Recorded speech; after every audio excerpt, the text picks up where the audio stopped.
इस e learning platform पे मैं गणेश राम आदित्य आज आप सबके सामने शिक्षक भर्ती परीक्षा के संबंध में ठीक बायोलॉजी का चैप्टर आपको डील करने वाला हूं। आज हम देखेंगे रक्त परिवहन सिस्टम, जिसके अंतर्गत हृदय की संरचना, ठीक ब्लड का जो फ्लो है वो देखेंगे हम। इसमें ब्लड के कार्य देखेंगे, ठीक ब्लड के कंपोनेंट देखेंगे, ब्लड ग्रुप का निर्धारण देखेंगे, साथ ही साथ इससे संबंधित जो व्याधियां हैं, बीमारियां हैं, उन सभी को देखेंगे। तो चलिए आज का चैप्टर हम प्रारंभ करते हैं। रक्त परिवहन, रक्त परिवहन, परिवहन, ठीक, इसी को रक्त परिसंचरण भी कहते हैं। परिसंचरण अर्थात blood circulatory system, blood circulatory system, ठीक। इस पे ध्यान रखिएगा, सामान्य रूप से ऐसे कोई भी एग्जाम नहीं है जहां पर यहां से प्रश्न नहीं पूछता हूं। हॉट टॉपिक है, ठीक। ब्लड क्या है, ब्लड के कंपोनेंट क्या है, ब्लड ग्रुप के संबंध में प्रश्न है। हृदय के बारे में प्रश्न अक्सर आता है कि ब्लड का फ्लो जो है, ठीक, उस संबंध में प्रश्न पूछता है। आपके आलिंद निलय, ऐसे नोड, ऐसे कुछ इसमें से बहुत ही मतलब सिंपल सा टॉपिक है, लेकिन वो जो टॉपिक्स है वो अक्सर देखिएगा आपको कि एग्जाम में अक्सर आते हैं। इस संबंध में, ठीक है, आज हम जो है रक्त परिवहन सिस्टम को देखेंगे, ठीक है, ध्यान रखिएगा। चलिए आज स्टार्ट करते हैं रक्त परिवहन सिस्टम। इसमें सबसे पहले हम परिभाषित करते हैं रक्त को। रक्त है क्या, ठीक है, रक्त है क्या? तो रक्त और रक्त के परिवहन के बारे में समझते हैं। रक्त क्या है समझिए। रक्त को परिभाषित करने से संबंध में हम देखते हैं कि रक्त जो है ये एक प्रकार की कनेक्टिव टिश्यू है, कनेक्टिव टिश्यू है, अर्थात रक्त एक प्रकार का संयोजी उत्तक है। ध्यान रखिएगा, जब कभी भी आप रक्त की परिभाषा देखेंगे तो रक्त की परिभाषा में एक बहुत ही कॉमन फैक्ट आपको सामने आएगा कि रक्त क्या है, तो रक्त एक संयोजी उत्तक है। अब ध्यान रखिएगा रक्त का कार्य क्या है, तो रक्त का कार्य यह है कि रक्त जो है श्वसन का कार्य करता है, श्वसन का कार्य करता, अर्थात रेस्पिरेशन, रेस्पिरेशन का काम करता है। अब समझिएगा, रेस्पिरेशन अर्थात श्वसन और श्वासोच्छ्वास अर्थात ब्रीदिंग, ब्रीदिंग, इन दोनों में ठीक डिफरेंस है। ध्यान रखिएगा, दोनों अलग अलग प्रक्रियाएं हैं। श्वसन का मतलब है कि जो सांस के माध्यम से जो हवा को, ऑक्सीजन को हमने नॉस्ट्रिल से ठीक इंटेक किया, जो कि फेफड़े में गया है, यहां पर गैस का एक्सचेंज होता है। ध्यान रखिएगा, वहां तक तो ये ब्रीदिंग है। ध्यान रखिएगा, वही जो गैस है, ठीक, वो गैस आपके फेफड़े में रिस्क यानी डिफ्यूजन के माध्यम से आरबीसी के साथ, ठीक है, चला जाता है। कहां पर? सेल में, अर्थात आरबीसी प्लस ऑक्सीजन, ठीक है, ये बनाता है आपका ऑक्सी हीमोग्लोबिन। ऑक्सी हीमोग्लोबिन जो है, ठीक है, रक्त में परिसंचरण करते हुए कोशिकाओं तक पहुंच जाता है और कोशिका में जाके भोज्य पदार्थों का क्या करता है, उसको तोड़ता है। श्वसन का अर्थ यही है। इसका मतलब ये जो ऑक्सीजन है, ठीक है, हमारे फेफड़े में ये मिल जाता है हीमोग्लोबिन से, हीमोग्लोबिन से, और ये निर्माण करता है ऑक्सी हीमोग्लोबिन। अब ये जो ऑक्सी हीमोग्लोबिन है, ध्यान रखिएगा, ऑक्सी हीमोग्लोबिन,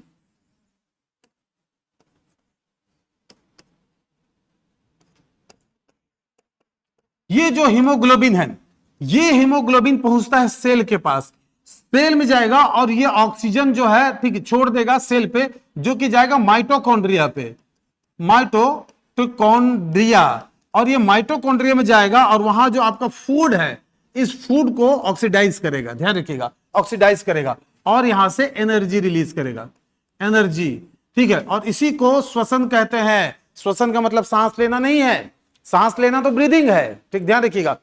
सांस लिया, सांस छोड़ा, यानी सांस को, ठीक है, अंतः श्वसन, यानी कि आपने, ठीक, क्या किया, सांस को अंदर लिया, फेफड़े में पहुंचाया, फिर फेफड़े से सांस को आपने बाहर छोड़ा। इसको श्वसन नहीं कहा जाता है, इसको ब्रीदिंग, श्वासोच्छ्वास कहा जाता है, ठीक। श्वसन का अर्थ है, ठीक, ध्यान रखिएगा, श्वसन का अर्थ है कि जब वही ऑक्सीजन ब्लड के माध्यम से सेल पे पहुंचता है, सेल पे पहुंच के माइटोकॉन्ड्रिया में जाके फूड पार्टिकल को ऑक्सीडाइज करके एनर्जी रिलीज करता है। इस प्रोसेस को श्वसन कहते हैं और इसलिए, ठीक, इसको हम सेल्यूलर रेस्पिरेशन कहते हैं, कोशिकीय श्वसन, सेल्यूलर रेस्पिरेशन, रेस्पिरेशन अर्थात कोशिकीय श्वसन, कोशिकीय श्वसन।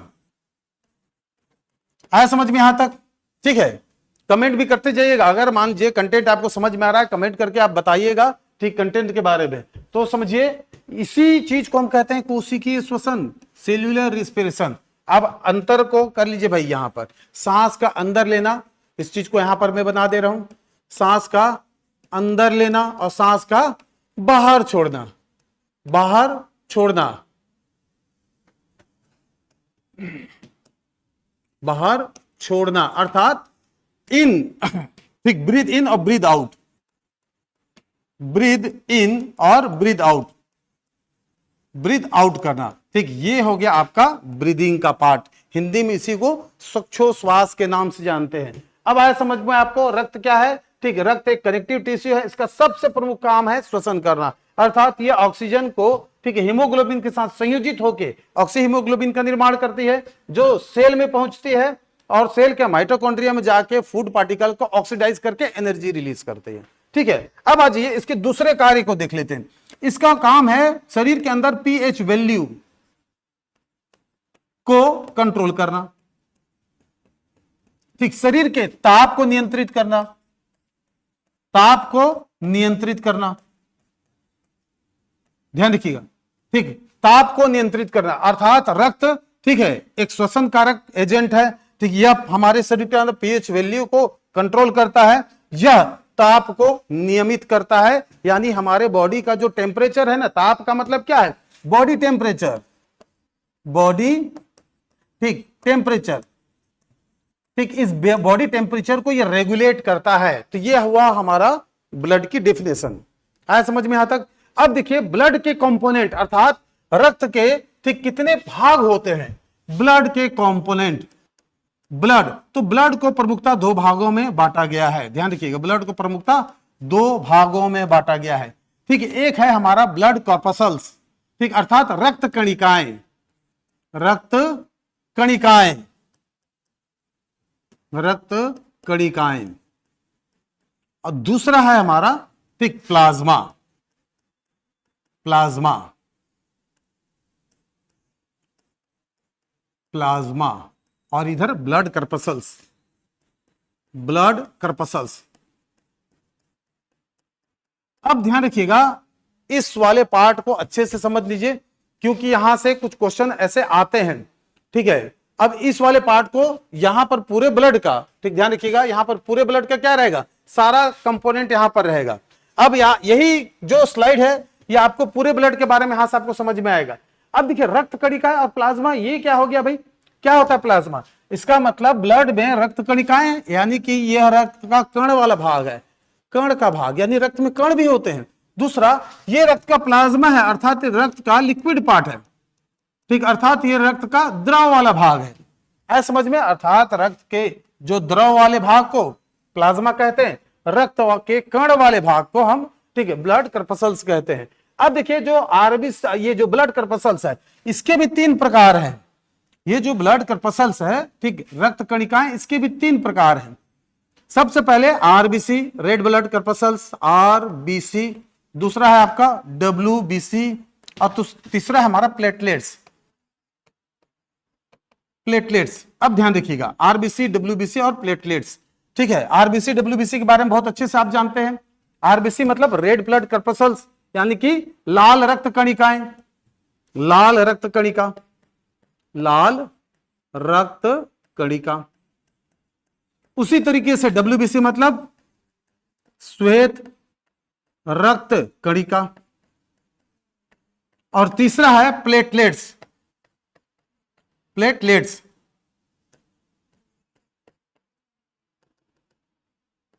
प्लेटलेट्स,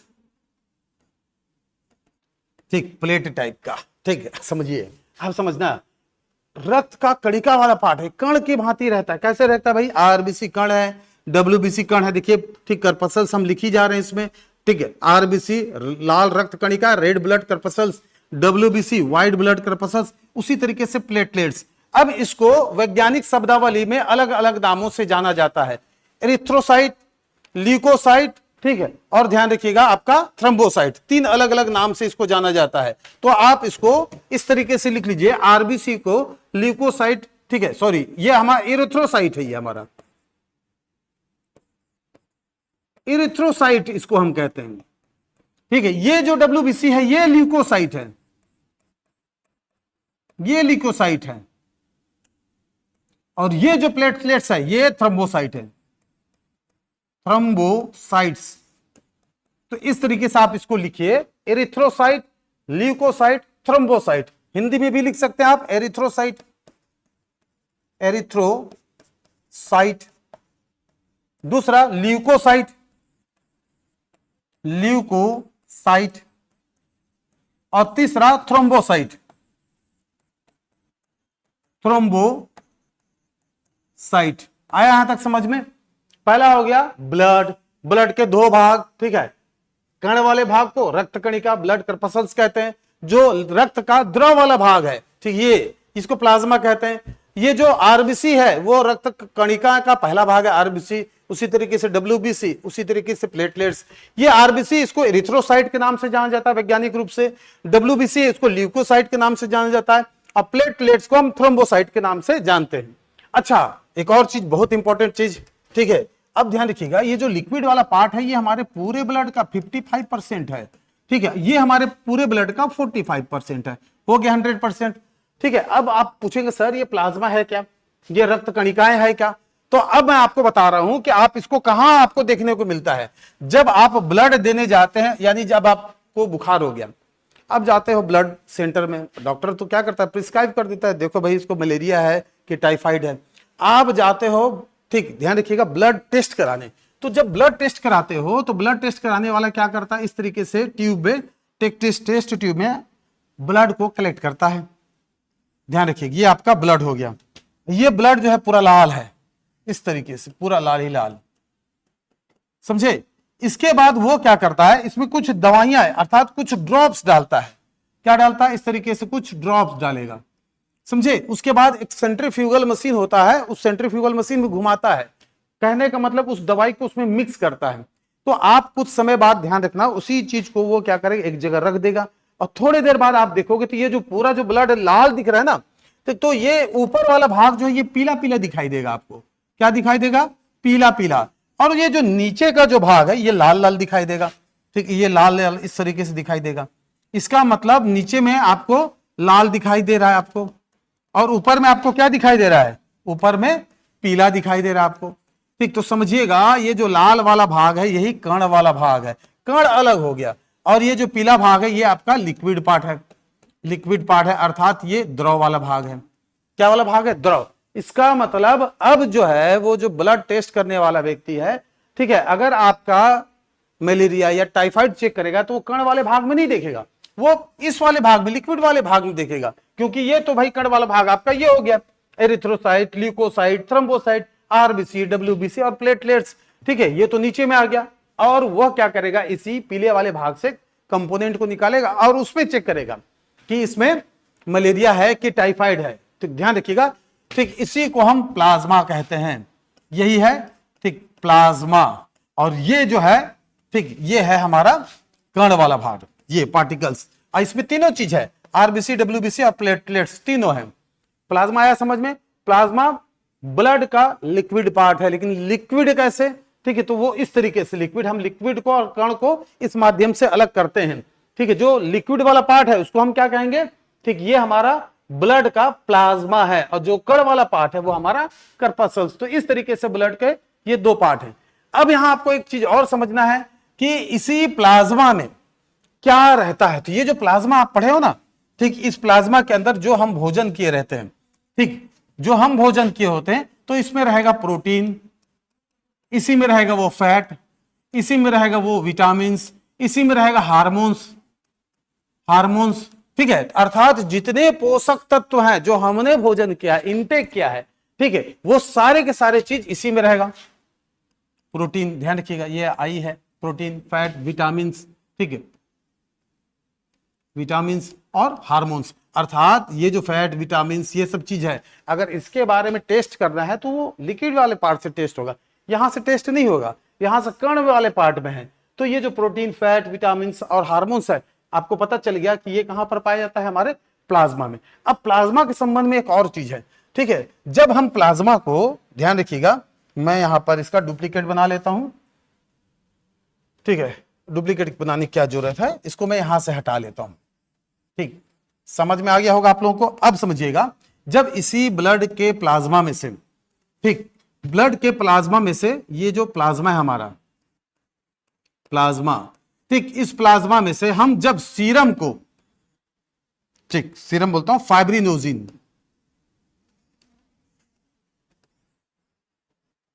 जब ब्लड से हम, ठीक, ब्लड के प्लाज्मा से, ब्लड के प्लाज्मा से जब हम फाइब्रिनोजिन को हटा देते हैं, माइनस कर देते हैं, तो उसी का नाम पड़ जाता है सीरम। ठीक, आपने इस वर्ड को बहुत सुना होगा, सीरम। ठीक, और कोविड के समय तो बहुत ज्यादा सुना होगा।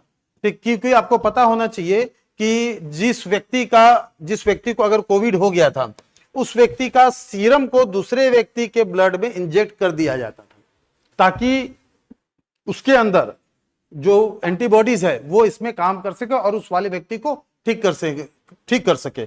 और आपको यह भी पता होगा कि इस समय एक संस्था का नाम बहुत उभरा था मीडिया में, सीरम इंस्टीट्यूट ऑफ इंडिया, अर्थात कोविड का टीका के बनाने के प्रोसेस में जो काम हो रहा था, उस काम में एक संस्था का बहुत नाम उठा था, सीरम इंस्टीट्यूट ऑफ इंडिया। ये कहां पर है, ये भी पूछा जाता है, कमेंट करके बताइएगा, सीरम इंस्टीट्यूट ऑफ इंडिया कहां पर है। आया समझ में? तो प्लाज्मा में से, यानी लिक्विड वाले पार्ट में से अगर हम फाइब्रिनोजिन को हटा देंगे तो जो बचेगा वो सीरम है। क्या बचेगा? जो भी बचा वो सीरम है। इसका मतलब प्लाज्मा के भी कंपोनेंट है, प्लाज्मा भी कुछ पाया जा रहा है, तो वो तो पाया जा रहा है, प्रोटीन, फैट, विटामिन, हार्मोन्स, उसी प्रकार फाइब्रिनोजिन भी पाया जाता है। और ये वही चीज है जिसकी वजह से ब्लड का क्लोटिंग होता है, फाइब्रिनोजिन। और समझिएगा, समझे, रक्त का थक्का जमना, जिसको अभी हम आगे पढ़ेंगे। अब आइए आगे बढ़ते हुए हम देखते हैं कि ब्लड के बारे में एक एक करके, आरबीसी, डब्ल्यूबीसी, प्लेटलेट्स को। चलिए सबसे पहले देख लेते हैं आरबीसी। आरबीसी, आरबीसी, आरबीसी का अर्थ आपको पता है, लाल रक्त कणिका, लाल रक्त कणिका। ये जो लाल रक्त कणिका है, ठीक, ये इसका जो निर्माण है, जब हम भ्रूण की अवस्था में थे, समझिएगा, भ्रूण की अवस्था में थे, तो इसका जो निर्माण है हमारे प्लीहा में, ठीक, और यकृत में होता था, यानी लीवर में और स्प्लीन में, स्प्लीन में होता था और लीवर में। इस चीज को ध्यान रखिएगा, याद रखिएगा, एनसीईआरटी में इसको दिया हुआ है, ठीक, और कई सारे आपको जगह मिल जाएगा कि भ्रूण की अवस्था में ये जो आरबीसी है ये कहां बनता था, ये बनता है प्लीहा अर्थात स्प्लीन में और दूसरा लीवर में। ठीक है, जब व्यक्ति वयस्क हो जाता है, जब व्यक्ति भ्रूण अवस्था से व्यक्ति वयस्क अवस्था में चला गया, इस समय, ठीक, ये जो आरबीसी है ये हमारे लाल अस्थि मज्जा में बनता है, लाल, ठीक, अस्थि मज्जा, ठीक है, मज्जा, मजा नहीं, मज्जा, ठीक है, red bone marrow, red bone marrow. इसका मतलब और किसी भी प्रकार, दूसरे प्रकार का भी बोन मेरो होता है? जी बिल्कुल होता है। ठीक, तो आइए बता देता हूं, ये आपका हड्डी है, ये वाला लेग पीस वाला हड्डी, ठीक है, ध्यान रखिएगा, लेग पीस है ना, लेग पीस। आप तो देखे होगे, बकरा का हड्डी खाए होगे, खाते हो, दिखाते हो भैया, बहुत लोग खाते हैं। तो इसका जो हड्डी का ये बीच वाला भाग है, ये खोखला रहता है, इस तरीके से, क्या रहता है? खोखला, और इसी में, ठीक, पाया जाता है मज्जा। तो ध्यान रखिएगा, ये दो है, इसका जो बीच का एरिया है ये लाल कलर का होता है, ये जो बीच का एरिया है ये कैसा कलर का होता है? लाल कलर का। और ये जो किनारे किनारे का एरिया है ये पीले कलर का होता है। इधर हो गया आपका पीला, इधर भी हो गया आपका पीला। अब ये जो लाल वाला कलर है, ठीक है, इसी लाल वाले कलर से, ध्यान रखिएगा, जो कि रेड बोन मेरो है, इसी से आरबीसी बनता है, और ये जो पीला है इससे बनता है आपका डब्ल्यूबीसी। इसको याद रखिएगा ना, आरबीसी डब्ल्यूबीसी कैसा बनता है। ठीक, आपके अस्थि मज्जा को देखोगे तो अस्थि मज्जा में, अस्थि के अंदर में जो मज्जा है इसके भी दो प्रकार हैं। ठीक है, एक है कि जब अस्थि मज्जा पूरे तरीके से, तो बीच का भाग लाल होता है, किनारे किनारे का भाग पीला पीला होता है। ठीक है, तो लाल वाले भाग से आरबीसी का निर्माण होता है, किनारे किनारे वाले भाग से डब्ल्यूबीसी का, यानी पीले अस्थि मज्जा से डब्ल्यूबीसी का निर्माण होता है। और इसका जो लाइफ स्पेन होता है, लाइफ स्पेन, लाइफ स्पेन का मतलब होता है जीवन अवधि। ये जीवन अवधि होता है मात्र 120 दिन, अर्थात एक बार आपके शरीर में आरबीसी बन गया तो 120 दिन तक ही क्या रहेगा? जिंदा रहेगा। अब जिंदा है तब तक तो ठीक है, मरने के बाद कहां जाएगा, यह भी प्रश्न पूछा जाता है, अर्थात इसकी मृत्यु कहां होती है। तो ध्यान रखिएगा, जब इसकी ये 120 दिन की अवधि पूरा कर लेता है तो ये वही जगह जाता है जहां पर पहले ये बनता था, स्प्लीन में, अर्थात प्लीहा में। और इसी प्लीहा में ठीक ये इसका डीके होता है, डीके होता है मतलब ये नष्ट होता है, ठीक, इसको तोड़ दिया जाता है। हमारा बॉडी में अगर मान लो आरबीसी है, वो सड़ जाए तो घुरवा बन जाएगा भैया, ठीक, बदबू आएगा, खराब हो जाएगा अंदर का कंपोनेंट। तो शरीर में सेल्फ मैकेनिज्म है, अर्थात स्प्लीन उसको उसके कंपोनेंट भाग में तोड़ देता है। जब तोड़ देगा तो वो तो उत्पादक कार्य हो जाएगा, ठीक है, ध्यान रखिएगा, आए समझ में। तो इस तरीके से स्प्लीन को आरबीसी की कब्रगाह भी कहते हैं, ये वाले फैक्ट भी याद रखिएगा। स्प्लीन को हम क्या कहते हैं, आरबीसी की कब्रगाह, कब्र कहा जाता है, ठीक, या कब्रगाह कह दो भाई, कोई दिक्कत नहीं है, ग्रेवयार्ड ऑफ आरबीसी। आए समझ में। आरबीसी का आकार किस प्रकार से होता है, आकार प्रकार, ठीक है, इसको मैं ऊपर कर लिया देता हूं, ये हो गया हमारा आरबीसी का आकार, यहां पर बता दे रहा हूं।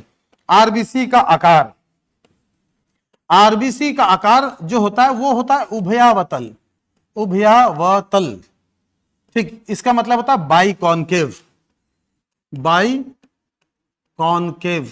बाई कॉनकेव का मतलब होता है इस तरीके से गोल है, ये ऊपर से चपटा रहेगा और नीचे से भी चपटा रहेगा, ठीक, जिस तरीके से बालूशाही होता है अपन खाते हैं ना, ठीक, बालूशाही मिठाई ऊपर से भी चपटा नीचे से भी चपटा, तो बाई कॉनकेव होता है, ठीक, ध्यान रखिएगा, इसका आकार उभयावतल होता है। और आरबीसी जो है, ठीक, इस आरबीसी के दो कंपोनेंट है, ये जो है आरबीसी जो अभी हमने बताया, ये आरबीसी, इस आरबीसी के दो कंपोनेंट है, ठीक है। आपको पता होगा आरबीसी जो है हीमोग्लोबिन से बना है भाई, तो ये हो गया, ठीक, हीम, और ये हो गया ग्लोबिन, ठीक, ध्यान रखिएगा, ग्लोबिन।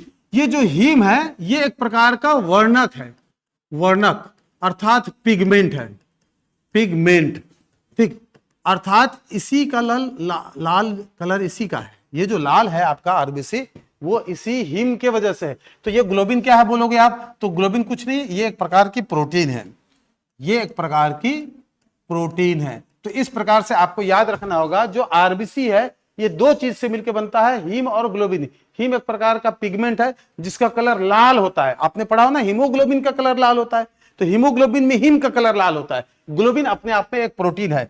यह क्या करता है कार्य, तो इसका कार्य मैं पहले बता चुका हूं, ठीक, इसका फंक्शन क्या है, इसका फंक्शन है, ठीक, ऑक्सीजन यानी गैस को कैरी करना, ऐसा बताया जाए ज्यादा बेहतर रहेगा, गैस का परिवहन करना, ठीक, कौन सा गैस का, श्वसन गैस का परिवहन करना। तो जिस प्रकार आप जब सांस लेते हो तो ये जो ऑक्सीजन है, ये ऑक्सीजन जब आपके हीमोग्लोबिन से मिलता है तो इसी को हम कहते हैं ऑक्सी हीमोग्लोबिन। क्या कहते हैं जी, ठीक, ऑक्सी हीमोग्लोबिन, ये हो गया ऑक्सी हीमोग्लोबिन, ठीक, आया समझ में। अब जब सेल में पहुंच जाने के बाद, सेल से जब भोजन का ऑक्सीकरण होता है तो उस दौरान कार्बन डाइऑक्साइड मतलब बनता है। अब वो जो कार्बन डाइऑक्साइड है वो फिर इसी हीमोग्लोबिन से के साथ आएगा, अब वो कहलाता है कि कार्बोक्सी हीमोग्लोबिन, हीमोग्लोबिन। तो इस तरीके से दो प्रकार का चीज इसी से बनता भैया, गैसों का परिवहन हो रहा है, ऑक्सी हीमोग्लोबिन और कार्बोक्सी हीमोग्लोबिन। आया समझ में। ये हो गया आरबीसी के कार्य, ठीक। चलिए अब हम देख लेते हैं डब्ल्यूबीसी। डब्ल्यूबीसी, डब्ल्यूबीसी नाम से ही पता है आपको कि डब्ल्यूबीसी क्या है, ठीक, डब्ल्यूबीसी व्हाइट ब्लड सेल के नाम से जाना जाता है, श्वेत रुधिर कणिका, श्वेत रुधिर कणिका, श्वेत रुधिर कणिका। इसका जो निर्माण है वो तो लाल अस्थि मज्जा में होता है। इसकी अवधि हम देख लेते हैं, इसकी अवधि कितनी है, जीवन अवधि यह है 13 से लेकर 20 दिन तक। तो आप ऐसा याद रख सकते हो 120 दिन आरबीसी जीता है, 120 दिन में से 100 दिन को माइनस कर दो, ठीक, केवल 20 दिन कौन जीता है, डब्ल्यूबीसी, ठीक है। तो फिर भी जिसको ये 13 से 20 दिन याद है अच्छी बात है, नहीं तो केवल 20 दिन भी आप याद कर सकते हो डब्ल्यूबीसी, ठीक, ध्यान रखिएगा। इसमें हीमोग्लोबिन का अभाव होता है, इसमें हीमोग्लोबिन का अभाव होता है, इसलिए इसका जो कलर है वो कैसा दिखाई देता है, सफेद कलर का, श्वेत कलर का, व्हाइट, क्या दिखाई देता, व्हाइट, इसीलिए इसको श्वेत रुधिर कणिका कहा जाता है। इसके जो है दो अलग अलग पार्ट हैं, एक को कहते हैं ग्रेनुलोसाइट, ग्रेनुलोसाइट्स, और दूसरे को कहते हैं एग्रेनुलोसाइट। ठीक, ध्यान रखिएगा, इसको याद रखिएगा। ठीक, ग्रेनुलोसाइट का मतलब होता है कणिका युक्त, यहां भी कणिका है, कणिका युक्त। और ये जो एग्रेनुलोसाइट है ये है गैर कणिका युक्त, गैर कणिका युक्त। तो आपको यहां से पता चलेगा कि WBC भी कोई अकेली वस्तु नहीं है या अकेला कुछ नहीं है, WBC के भी अंदर कंपोनेंट है। ठीक, क्या क्या कंपोनेंट है उस चीज को हम देख लेते हैं। ये जो ग्रेनुलोसाइट है ये भी 3 प्रकार के हैं। ठीक, ध्यान रखिएगा, 3 प्रकार के हैं। ठीक, 3 प्रकार के, कितने प्रकार के, 3 प्रकार के। ठीक है, सबसे पहले है इस्नोफिल्स, इस्नोफिल्स, ध्यान रखिएगा, इस्नोफिल्स। दूसरा का नाम है बेसोफिल्स, बेसोफिल्स। और तीसरा का नाम है न्यूट्रोफिल्स, न्यूट्रोफिल्स। ठीक, ध्यान रखिएगा, इस वाले पार्ट को अच्छे से पढ़िए। ठीक है, ये वाला पार्ट जो है, इस तरीके का जो नाम है, ये नाम अक्सर आते हैं और इस टाइप से वर्ड जो है थोड़ा टिपिकल वर्ड है, लोग जो यहाँ पर फेल हो जाते हैं। ठीक, क्योंकि ध्यान नहीं दिए रहते हैं। तो ग्रेनुलोसाइट के 3 नाम है, ध्यान रखिएगा, 3 प्रकार होते हैं, इस्नोफिल्स, बेसोफिल्स और न्यूट्रोफिल्स। ठीक है, उसी तरीके से ये जो गैर कणिका युक्त भाग है इसके भी 2 प्रकार हैं। ठीक है, इसके भी 2 प्रकार हैं, लिम्फोसाइट, लिम्फोसाइट और मोनोसाइट, मोनोसाइट। तो ध्यान रखिएगा, आजकल एग्जाम में डीप में जा रहा है, यहां से प्रश्न बना हुआ है, प्रीवियस ईयर क्वेश्चन पेपर पकड़िएगा, आपको आराम से प्रश्न मिल जाएगा। ठीक है, तो WBC के प्रमुख रूप से 2 प्रकार होते हैं, एक होता है ग्रेनुलोसाइट अर्थात इसका भी कण वाला पार्ट, और एक होता है गैर कण वाला पार्ट।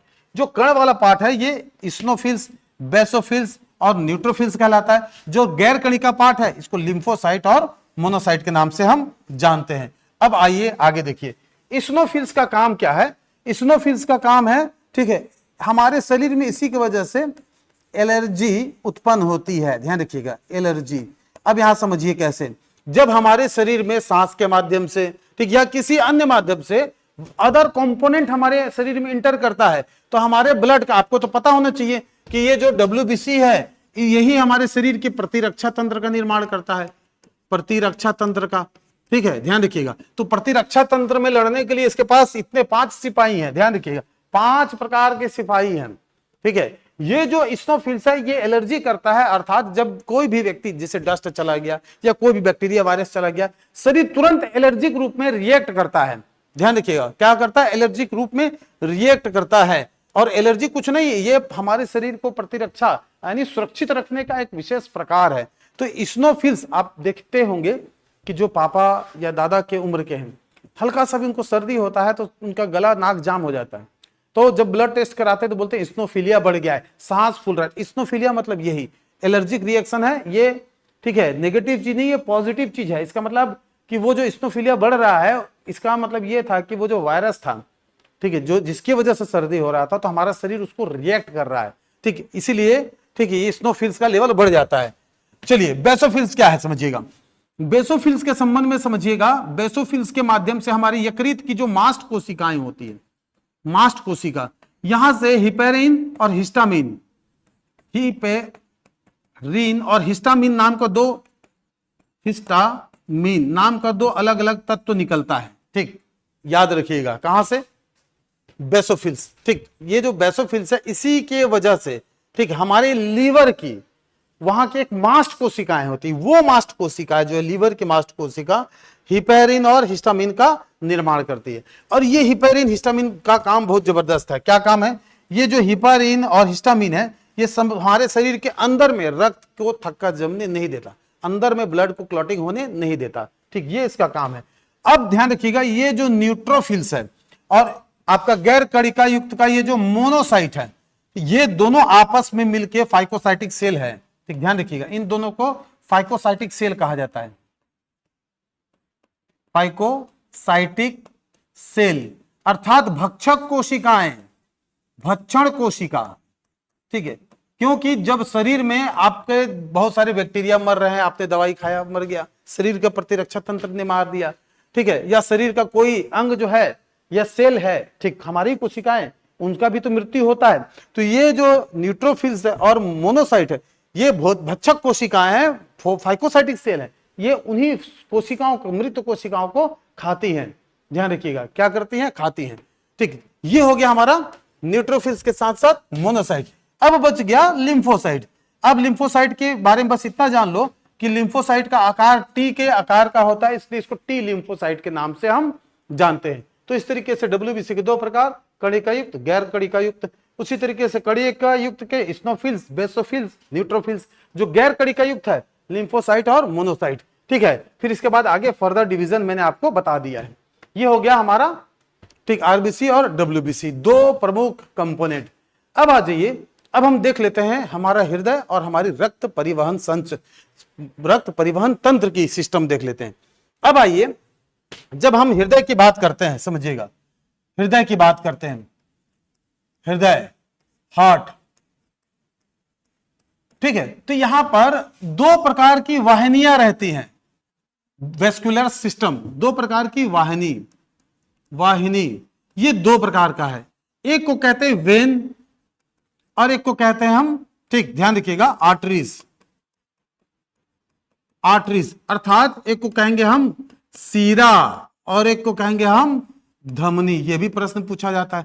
तो सामान्य रूप से देखिएगा, ये जो हमारा शरीर है, हमारे शरीर का जो बाहरी एरिया है, इसमें जो ये बाहर में आपको दिखाई दे रही है, ये सब सीरा है। अर्थात सीरा जो है हमारे शरीर के बाहरी भाग में पाया जाता है, बाहर में, ठीक है। और इसका कार्य है पूरे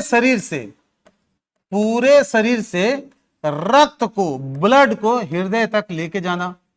कहां तक लेके जाना? हृदय तक। ये एरो बना देते हैं अपन, पूरे शरीर से रक्त को हृदय तक लेके जाना, ठीक है। अब जो काम होगा वो हृदय करेगा। ये जो धमनियां हैं, ये क्या करती है? ये शरीर के आंतरिक हिस्से में पाई जाती है, शरीर के आंतरिक हिस्से में पाई जाती है, आंतरिक हिस्से में पाई जाती है। और इसका काम है हृदय से रक्त को पूरे शरीर में फैला देना, ठीक, पूरे शरीर में फैला देना। अब इसी को मैं दूसरे तरफ से या दूसरे तरीके से बोलूं तो जो सीरा होता है, ठीक है, इस सीरा में अशुद्ध रक्त बहता है, अशुद्ध रक्त बहता है, ठीक। वही धमनी में शुद्ध रक्त बहता है, ठीक, शुद्ध रक्त बहता है। अब इसका अर्थ ये नहीं है कि ये गुड़तुर वाला ब्लड हो गया और यहां थोड़ा कड़वा वाला ब्लड हो गया, नहीं, ठीक। शुद्ध रक्त मतलब प्योर, एकदम साफ वाला नहीं, समझिएगा। शुद्ध का मतलब है तो होता क्या है, इसको समझिए। शुद्ध रक्त का मतलब होता है ऑक्सीजन युक्त रक्त, ठीक, ऑक्सीजन, ठीक, युक्त रक्त, जिसको हम ऑक्सीजनेटेड ब्लड कहते हैं। यहां अशुद्ध का मतलब है डीऑक्सीजनेटेड ब्लड, डीऑक्सीजनेटेड, ठीक, ब्लड। अर्थात यहां पर ऑक्सीजन की मात्रा नहीं रहती है, कार्बन डाइऑक्साइड की ज्यादा मात्रा रहती है।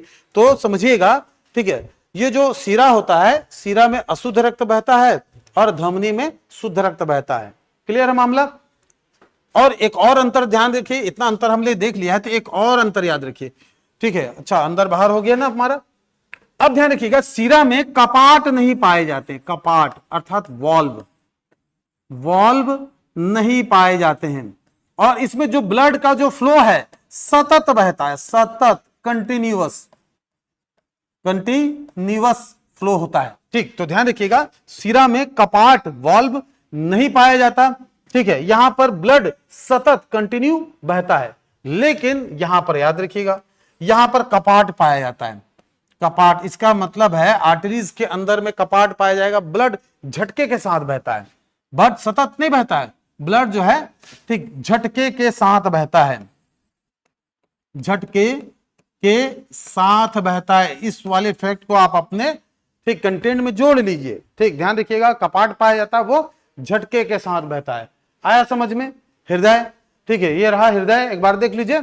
अब हम हृदय में हृदय वाहिनियां देखते हैं। अब हम देखते हैं हृदय की क्रियाविधि या हृदय की गतिविधि। चलिए, आप मेरे साथ हृदय का एक चित्र बनाइए। जिस प्रकार का चित्र आप बनाया करते हैं उसी प्रकार का हृदय का चित्र बनाइए।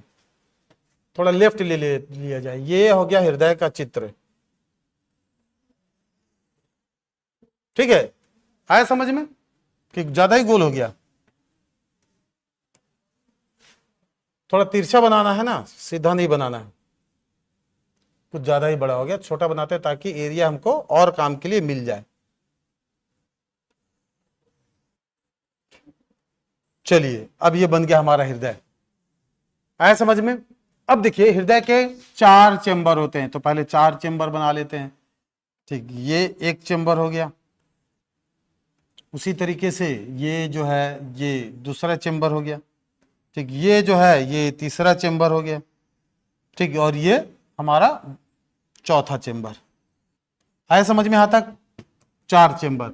अब ध्यान रखिएगा, ऊपर वाले को हम कहते हैं आलिंद, आलिंद, और नीचे वाले को कहते हैं निलय, निलय, ऑरिकल और वेंट्रिकल। ठीक है, ऊपर वाला हिस्सा क्या है? ऑरिकल, और यह है वेंट्रिकल। अब हृदय के बारे में ध्यान रखिएगा, हृदय का आकार जो है मुट्ठी के आकार का होता है, हमारे सीने के, ठीक है, स्टर्नम के थोड़ा लेफ्ट में हल्का सा टिल्ट यानी झुका हुआ रहता है, सीधा खड़ा हुआ नहीं रहता है, झुका हुआ रहता है, ध्यान रखिएगा। और मुट्ठी के आकार का है, कितने का आकार का है? मुट्ठी के आकार का। ये हो गया आलिंद। अच्छा, ये भी बात ध्यान रखिएगा, ये हम इस तरीके से खड़े हैं तो ये आपका दाहिना हिस्सा है, ये बायां हिस्सा है, इसका मतलब ये दायां आलिंद है, ये बायां आलिंद है। ठीक, ये आपका दायां नीला है, ये बायां है, लेफ्ट, ये दोनों लेफ्ट वाले हैं। ठीक, और ये राइट वाले। इस नाम को बार बार रिपीट होने वाला है, तो बहुत लोग कंफ्यूज हो जाते हैं राइट और लेफ्ट में। अब आइए, इसमें मैं कुछ डायग्राम बना रहा हूं कि ब्लड जो है किस तरफ से आता है। हृदय की क्रियाविधि गतिविधि में ये कंपोनेंट आएगा आपका। अब देखिएगा, हृदय जो आता है वो इस तरफ से आता है, यहां से पूरे शरीर से ब्लड आएगा, पूरे शरीर से, पूरे शरीर से ब्लड यहां से आता है इस तरीके से। आया समझ में? यहां तक ब्लड। यहां पर ये आलिंद और इस निलय अर्थात दाहिने आलिंद और दाहिने निलय के बीच में इस तरीके से कपाट पाया जाता है। ठीक, 3 कपाट होते, इसलिए इसको त्रिवलनी कपाट कहा जाता है, त्रिवलनी कपाट, त्रिवलनी कपाट, ट्राइकप्सिड वॉल्व, ट्राइकप्सिड वॉल्व। ठीक, ध्यान रखिएगा, ट्राइकप्सिड वॉल्व। अब जो ब्लड है वो इस तरफ से आएगा, और इसकी खास बात यह है कि ब्लड ऊपर से जब जाएगा ना, तब ये ढक्कन की तरह नीचे लगा होता है, तब ये नीचे खुलता है। इसका मतलब है कि नीचे से जब प्रेशर जाएगा तो ये नहीं खुलेगा, इस तरीके का सिस्टम लगा हुआ है। अब ध्यान रखिएगा, यहां से अब पूरे शरीर से तो ब्लड आ गया हमारे में, आलिंद में, आलिंद से नीला में चला गया। कहां जाना चाहिए? तो नीले के बाद ये जाएगा आपके, ठीक है, फेफड़े में। तो यहां से ध्यान रखिएगा, जो ब्लड है यहां पर आप बनाइए इस तरीके से पल्मोनरी, ध्यान रखिएगा, ये हमारा है पल्मोनरी धमनी। ये कहां जा रहा है? ठीक, ये इस तरीके से बनाइएगा, ये जा रहा है हमारे शरीर के फेफड़े में, ये फेफड़े में। इसका मतलब यहां से जो अशुद्ध रक्त आ रहा है, अशुद्ध रक्त आ रहा है, डीऑक्सीजनेटेड ब्लड, वो यहां गया, यहां से इस माध्यम से ये जा रहा है, इसको कहा जाता है पल्मोनरी, पल्मोनरी, ठीक, धमनी, धमनी। और एक चीज और है, यहां पर आइए पलट लीजिए। ठीक, मैंने क्या बताया था? सीरा और धमनी। सीरा में, ठीक, अशुद्ध रक्त बहता है, लेकिन इसका एक अपवाद है, अपवाद। पल्मोनरी, पल्मोनरी जो सीरा होता है, सीरा, इसमें शुद्ध रक्त बहता है भाई, शुद्ध रक्त रहता है। उसी तरीके से हमने यहां पर पढ़ा है कि आर्टरीज, धमनी में शुद्ध रक्त बहता है, इसका भी एक अपवाद है, अपवाद। ये जो पल्मोनरी, पल्मोनरी ये जो धमनी है, ठीक, इसमें अशुद्ध रक्त बहता है, अशुद्ध रक्त। ठीक है, अब इसका मतलब समझिएगा, इन दोनों को कंपेयर कीजिएगा। ठीक है, अब ये पल्मोनरी का मतलब क्या है, अब मैं बताता हूं। पल्मोनरी का मतलब हिंदी में फुफ्फुसीय सीरा, ठीक, और फुफ्फुसीय धमनी, फुफ्फुस इसको कहा जाता है, अर्थात जो हमारा फेफड़ा यही पल्मोनरी है। ठीक, इस तरीके से यहाँ बहुत सारे ब्रांचेस हैं, इस ब्रांच के माध्यम से यहाँ पर एयर वोक्यूल पाए जाते हैं, जहां पर हवा का एक्सचेंज होता है, गैस का, अर्थात, ठीक है, जो हमने सांस लिया है, ये फेफड़ा है, ये नाक है आपका, इस तरीके से नाक से यहां से ऑक्सीजन आया है, और ये जो ऑक्सीजन है यहीं पर हीमोग्लोबिन से मिलके ऑक्सी हीमोग्लोबिन बन रहा है, और ये जो है यही ऑक्सीजन जो है इस तरीके से आपका दूसरे माध्यम से यहां पर आएगा। तो ऑक्सीजनेटेड ब्लड ये जो है इसको कहते हैं पल्मोनरी सीरा। पल्मोनरी सीरा इसका मतलब जिसका कनेक्शन हम, ठीक है, हमारे हृदय से फेफड़े के बीच का है, यही पल्मोनरी नाम आएगा। और अपोजिट अगर यहां से अशुद्ध रक्त जा रहा है तो इसको पल्मोनरी धमनी कहा जाता है, और यहां से शुद्ध रक्त आ रहा है इसको पल्मोनरी सीरा कहा जाता है। ठीक है, अब ध्यान रखिए कि यहां से ब्लड आएगा यहां पर, अब यहां से पूरे शरीर में फैलना भी है तो यहां पर एक कपाट पाया जाता है जिसमें दो छोटे छोटे हिस्से रहते हैं, इसलिए इसको द्विवल्नी कपाट कहते हैं। द्विवल्नी कपाट कहा जाता है। बाइकप्सिड वॉल्व, बाइकप्सिड वॉल्व आया समझ में? ठीक, इसी को मिस्ट्रल वॉल्व भी कहते हैं। Mistral valve. ठीक, कभी कभी बाइकप्सिड नहीं देगा तो मिस्ट्रल दे देता है, इसलिए थोड़ा सा सावधानी से। ठीक, बाइकप्सिड यानी द्विवल्नी कपाट।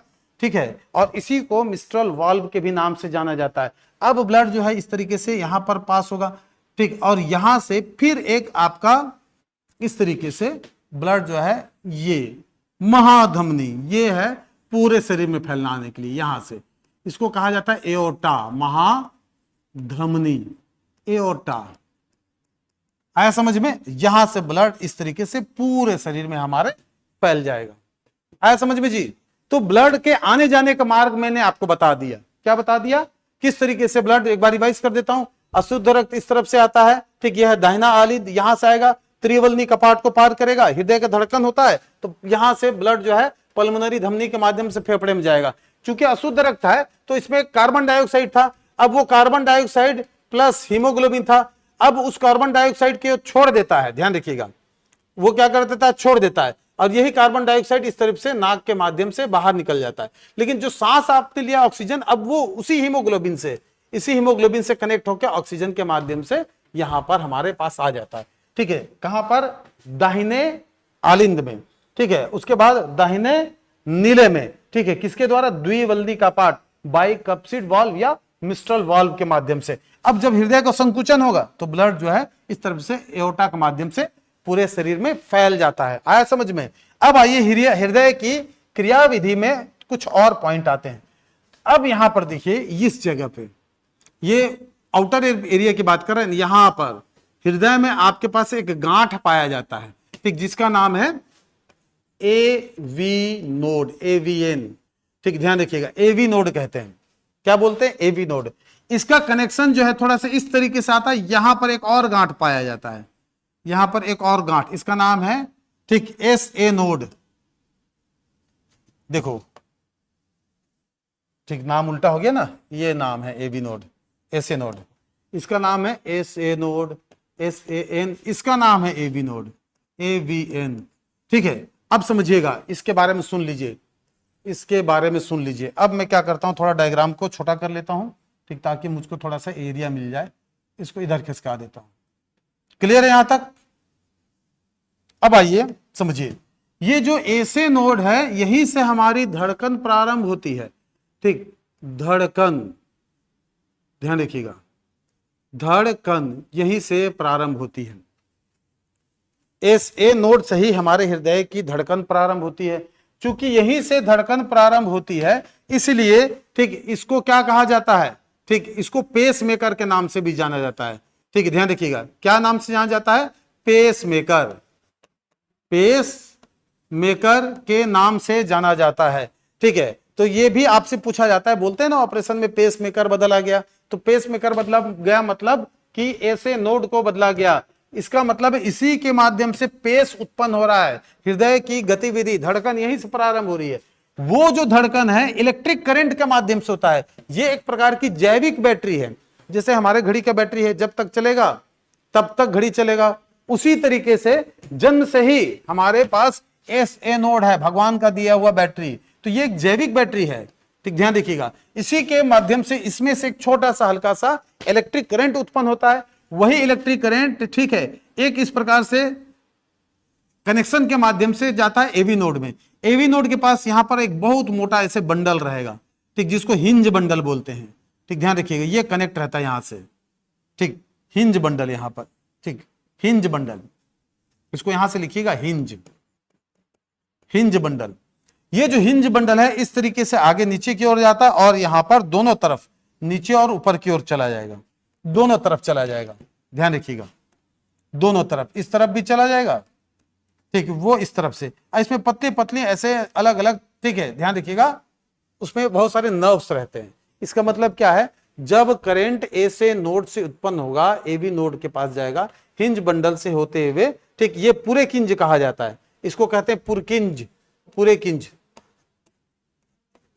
ठीक, ध्यान रखिएगा, पूरे किंज। इस पूरे किंज के माध्यम से इलेक्ट्रिक करंट पूरा नीचे फैल जाता है, इसलिए हृदय जो है इस तरीके से धड़कता है। एक बार धड़केगा तो ये ब्लड, यहां का ब्लड है, ये इस तरफ जाएगा, ये इस तरफ जाएगा। इसका मतलब शुद्ध ब्लड जो इस तरफ से निकल जाएगा और शुद्ध ब्लड जो है फेफड़े में चला जाएगा इस तरफ से। ठीक, ध्यान रखिएगा, आया समझ में? तो यहीं से हृदय की गतिविधि, ठीक है, प्रारंभ होती है। और जो हम बोलते हैं ना कि हृदय की ध्वनि कैसी होती है, जिसको सामान्य शब्द में हम धक धक बोलते हैं, वो धक धक नहीं है, वो है लब डब। तो वो लब डब कहां से आवाज आ रहा है? वो आवाज आ रहा है ये जो त्रिवलनी कपट और द्विवलनी कपट का खुलना और बंद होना। ठीक, लब डब, लब डब। ठीक, ध्यान रखिएगा, वही है आपका धक धक जो आप और हम कहते हैं। तो ये है हमारे हृदय की क्रियाविधि या गतिविधि। तो इसी तरीके से हृदय जो है, ठीक है, क्या करता है? कार्य करता है, संचालित होता है। आया समझ में? हृदय की क्रियाविधि, इन चीजों को याद रखिएगा। इसको एसे नोड कहते हैं, इसको एवी नोड कहते हैं, इसको हिंज बंडल बोलते हैं। और इसके माध्यम से जो पूरा कनेक्शन है नीचे गया है इलेक्ट्रिक करंट देने के लिए, एक बार ऐसे ही हृदय, ठीक, हल्का सा करंट आया, ये दबेगा, दबेगा तो इधर भी ब्लड जाएगा, इधर भी ब्लड जाएगा, पूरे ब्लड शरीर में फैलेगा, यहां का ब्लड पूरे फेफड़े में जाएगा, फेफड़े में एक्सचेंज ऑफ गैस होने के बाद फिर पल्मोनरी सीरा से इस तरीके से आएगा और ये सर्कुलेशन चलते रहता है। तो ये है हमारा हृदय की क्रियाविधि। ठीक, ध्यान रखिएगा, हृदय की क्रियाविधि या हृदय की गतिविधि। आया समझ में? अब आइए, अब देख लेते हैं, ठीक, ब्लड ग्रुप। अगला हेडिंग दीजिएगा ब्लड ग्रुप, ब्लड ग्रुप। ठीक है, देखिए ब्लड ग्रुप का जो निर्धारण है, ठीक, पहले ए बी ओ, यही 3 ब्लड ग्रुप को खोजा गया था। किसके द्वारा? लैंड स्टीनर के द्वारा। ध्यान रखिएगा, लैंड स्टीनर के द्वारा, लैंड स्टीनर के द्वारा जो ब्लड ग्रुप खोजा गया था वो था ए, बी और ओ। इसके बाद एक और ब्लड ग्रुप खोजा गया जिसका नाम है ए बी। ठीक है, लैंड स्टीनर, इसको खोजा था लैंड स्टीनर के बाद जॉन स्टर्लिन और वॉन डिला कास्टो। जॉन स्टर्लिन और वॉन डिला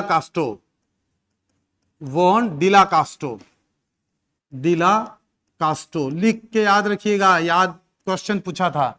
ए बी ओ अर्थात 3 अलग अलग ब्लड ग्रुप की खोज लैंड स्टीनर ने किया था। ठीक है, लेकिन ए बी एक अलग से, ए बी को, ठीक, वॉन डिला कास्टो और जॉन स्टर्लिन, यानी स्टर्लिन और, ठीक, डिला कास्टो ने खोजा था। यह प्रश्न पूछा जाता है। अब ब्लड ग्रुप का निर्धारण कैसे होता है इसको समझ लो। ये जो ब्लड ग्रुप का जो निर्धारण है, निर्धारण इसमें पाए जाने वाले एंटीजन के आधार पर किया जाता है। एंटीजन, ठीक है, तो जिसमें जो एंटीजन पाया जाएगा वही उसका ब्लड ग्रुप है। अब क्या है एंटीजन भाई? जब माइक्रोस्कोप में देखा गया तो ये था आरबीसी इस तरीके से। ठीक है, ध्यान रखिएगा, यहां पर बना लेता हूं। ये था एक आरबीसी, ये है 2 और ये है 3। ठीक, ये 3 प्रकार के। जब ये देखा गया कि एक आरबीसी, इसके ऊपर में कुछ पतले पतले ऐसे स्ट्रक्चर दिखाए गए हैं, पतले पतले, जिसमें ऐसे गोल गोल संरचना है। ठीक है, गोल गोल संरचना इस तरीके से। दूसरा आरबीसी दिखाया गया कि इसके ऊपर भी इस तरीके से, ठीक, रेसे जैसे है, लेकिन इसमें तीर जैसी संरचना है। कैसी संरचना? तीर जैसी। आया समझ में? ये तीर जैसी।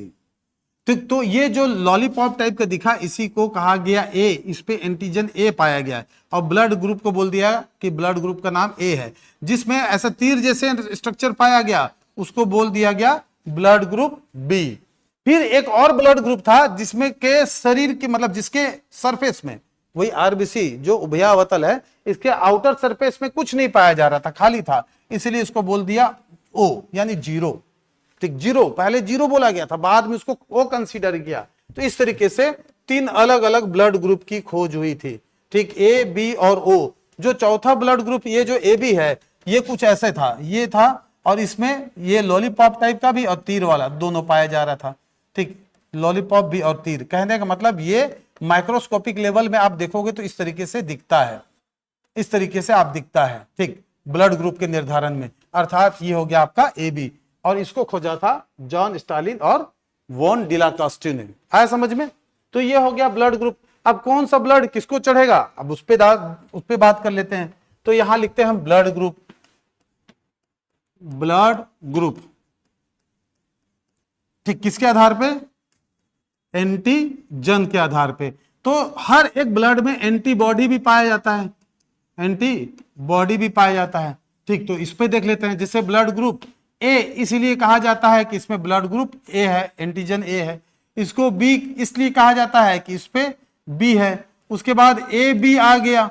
ठीक, क्योंकि इसमें एंटीजन क्या था, क्या था जी, एंटीजन। उसके बाद ओ, 4 पहले पकड़ते हैं, 4 अलग अलग आधार पे हम पहले देखते हैं।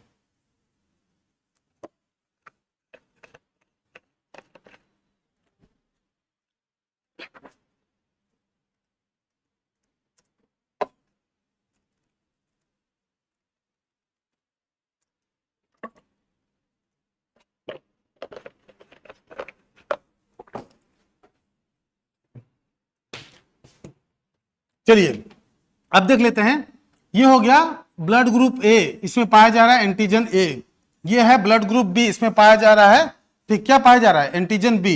और ये ए बी है, इसीलिए बोला जा रहा है कि इसमें ए बी दोनों एंटीजन पाए जा रहे हैं, लेकिन इसमें कोई एंटीजन नहीं पाया जा रहा, तो जीरो, यानी अनुपस्थित है, ऐसे लिख देते हैं, अनुपस्थित, अनुपस्थित। अर्थात ये हो गया एंटीजन, इसी के आधार पे ब्लड ग्रुप का निर्धारण होता है। ए पाया गया, एंटीजन ए बोल दिया गया। बी पाया गया, आपका ब्लड ग्रुप वो बी बोल दिया गया। जब ए बी पाया गया तो ठीक ए बी बोल दिया गया, जब अनुपस्थित है तो ओ बोल दिया गया था। अब ध्यान रखिएगा, 2 चीजें पूछा जाता है। ये जो है ठीक ए बी, ये क्या है आपका, सर्वग्राही है, सर्वग्राही है। ठीक, यूनिवर्सल एक्सेप्टर है। और ये क्या है, यूनिवर्सल डोनर है, सर्वदाता है। किस आधार पे? क्योंकि अब आपको आधार पता चलेगा। इसके ऑपोजिट इसमें ब्लड एंटीबॉडी पाया जाता है, तो ए में एंटीबॉडी बी पाया जाएगा, बी में एंटीबॉडी ए पाया जाएगा, लेकिन ये जो है इसमें किसी प्रकार का एंटीबॉडी नहीं पाया जाता है। ठीक, और ये जो ए बी है, जिस ओ, इसमें एंटीबॉडी दोनों पाया जाएगा। इसका मतलब है, ठीक ध्यान रखिएगा, रक्तदाता समूह, रक्तदाता, इसका मतलब अगर हम इसको इस तरीके से समझे कि ए किसको किसको रक्त, ए को कौन कौन रक्त दे सकता है, तो पहला तो ए को ए ही रक्त देगा। ठीक है, ध्यान रखिएगा, बी को बी ही रक्त देगा, ये तो एकदम कॉमन चीज है ना। ठीक है, और जो ए बी है इसको ए बी ही रक्त देगा, लेकिन जो सर्वदाता है ओ, ठीक है, इसको केवल ओ का ही ब्लड चढ़ेगा, क्योंकि ठीक ध्यान रखिएगा इसमें दोनों एंटीबॉडी है, बाकी कोई भी ठीक है ब्लड हम देते हैं तो ब्लड में रक्त का थक्का जम जाएगा, रक्त का थक्का जम जाएगा। इस चीज को ध्यान रखना है सबसे पहला, कि दूसरा ब्लड ग्रुप के देने से ठीक ब्लड में हमेशा रक्त का थक्का जम जाता है अपोजिट एंटी ब्लड का। जैसे ए है तो ए को दे दो, बी को मत चढ़ाओ भाई।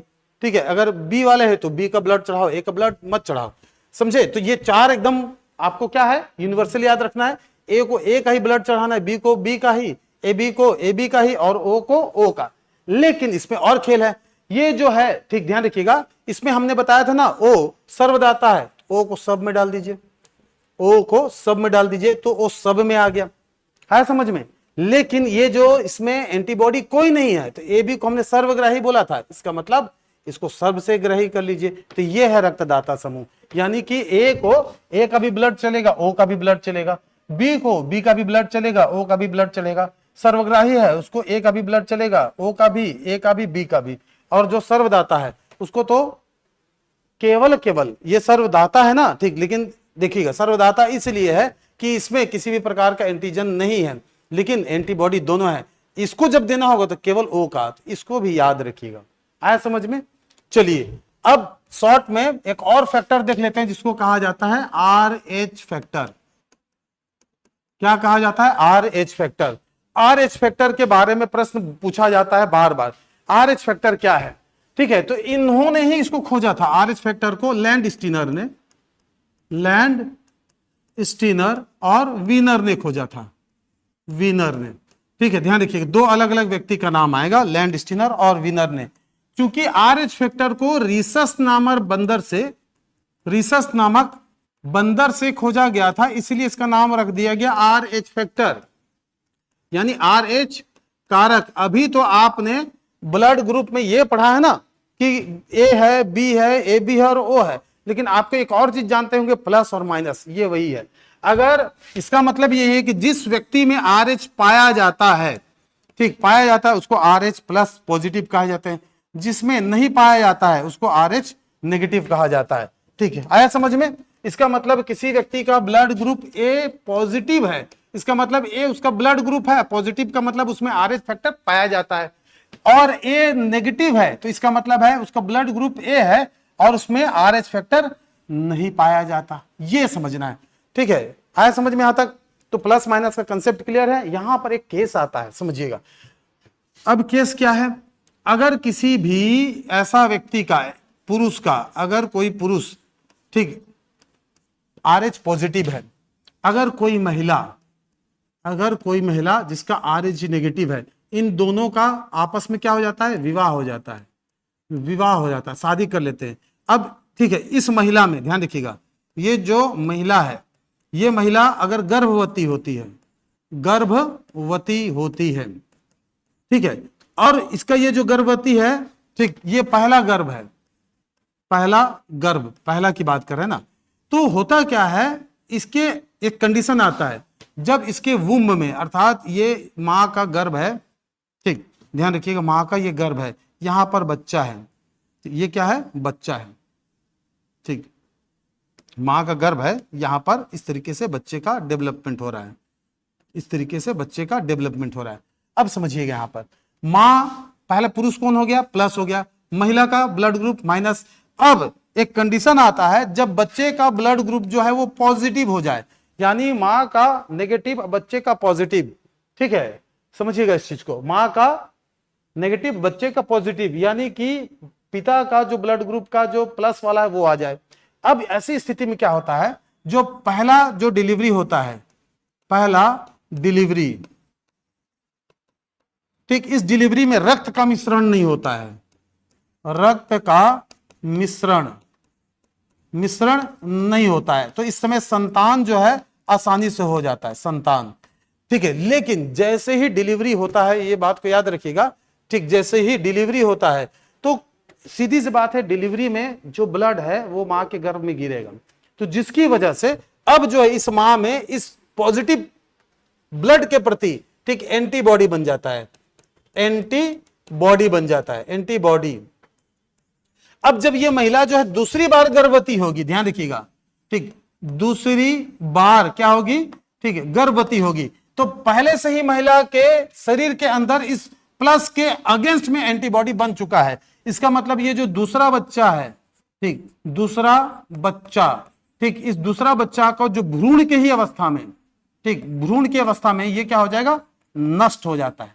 ठीक, भ्रूण की अवस्था में नष्ट हो जाता है, मृत हो जाता है, यानी कि पहला बच्चा किसी तरीके से तो बच जाएगा, लेकिन दूसरा बच्चा नहीं बचेगा। और इसी अवस्था को मेडिकल साइंस के दृष्टि में इरिथ्रोब्लास्टोसिस फिटलिस के नाम से जाना जाता है। इरिथ्रोब्लास्टोसिस,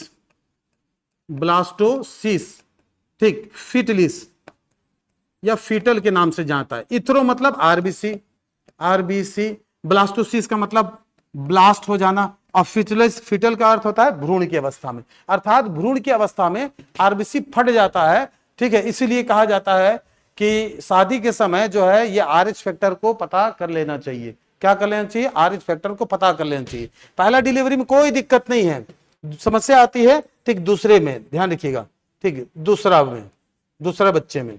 इस समय क्योंकि ऑलरेडी पहली बार जब गर्भवती हुआ, मतलब बच्चा जो डिलीवरी हुआ, तो सीधी सी बात है, अंदर का जो फ्लूइड है ये एक पाउच में पैक है, पाउच में बच्चा पैक है, उस समय तक तो कोई दिक्कत नहीं, जैसे डिलीवरी होता है तो इसमें का कुछ तत्व जो है, ठीक सीधी सी बात है कि यहाँ पर मिक्स हो जाता है, जिसकी वजह से माँ के बॉडी में एंटीबॉडी बन जाता है। अगर अगली बार भी बच्चा गर्भ में हुआ और वो भी प्लस है तो सीधी सी बात है कि अब प्लस प्लस एंटीबॉडी एक दूसरे को नष्ट कर देंगे, और ये जो आरबीसी है, ये आरबीसी ये ब्लास्ट हो जाता है, फट जाता है, इसी को ठीक इरिथ्रोब्लास्टोसिस फ्यूटिलिस के नाम से जाना जाता है। और ये क्वेश्चन बनता है, ठीक है। अब आ जाइए, इसमें एक और चीज मैं आपको बता दूं, ब्लड ग्रुप में याद रखिएगा कितने ब्लड ग्रुप होते हैं, 4, ए बी और ओ। लेकिन एक और ब्लड ग्रुप है, ठीक, जिसको बॉम्बे ब्लड ग्रुप के नाम से जाना जाता है। ये क्या है बॉम्बे ब्लड ग्रुप? तो ऐसा देखा गया है कि मुंबई में, यानी अपने बॉम्बई में कुछ ऐसे लोग हुए, ठीक, जिनके ब्लड ग्रुप के निर्धारण में देखा गया है कि उनमें ये चारों ब्लड ग्रुप नहीं पाया जा रहा था, इसलिए उन लोगों को, ठीक है, बॉम्बे ब्लड ग्रुप के नाम से जाना गया। तो ये भी प्रश्न पूछा जाता है, ठीक, कि बॉम्बे ब्लड ग्रुप है क्या? तो कुछ घबराना नहीं है, ये जो 4 ब्लड है, इसके अलावा मुंबई में एक विशेष प्रकार की आरबीसी हमको देखने को मिला, जिसकी संख्या बहुत कम है, इसीलिए उसको उसी स्थान के नाम पे, ठीक, बॉम्बे ब्लड ग्रुप के नाम से जाना गया। आया समझ में? तो आज का कंटेंट इतना है बायोलॉजी में। आज हमने क्या देखा? हृदय के बारे में समझा, ब्लड के बारे में समझा, ब्लड के कंपोनेंट देखें, साथ ही साथ हमने ये देखा कि ब्लड के, ठीक, किस किस प्रकार के ब्लड ग्रुप का निर्धारण किया जाता था, और RH फैक्टर भी देख लिया। आया समझ में? तो आज का जो क्लास है, आज का जो सेशन है, इसको हम यहीं पर कंप्लीट करते हैं। नेक्स्ट सेशन में अगले सब्जेक्ट यानी केमिस्ट्री या फिजिक्स के साथ फिर से मिलेंगे एक अलग टॉपिक के साथ। तब तक के लिए धन्यवाद, नमस्कार। लाइक और सब्सक्राइब जरूर कर दीजिएगा इस वीडियो को। Thank you.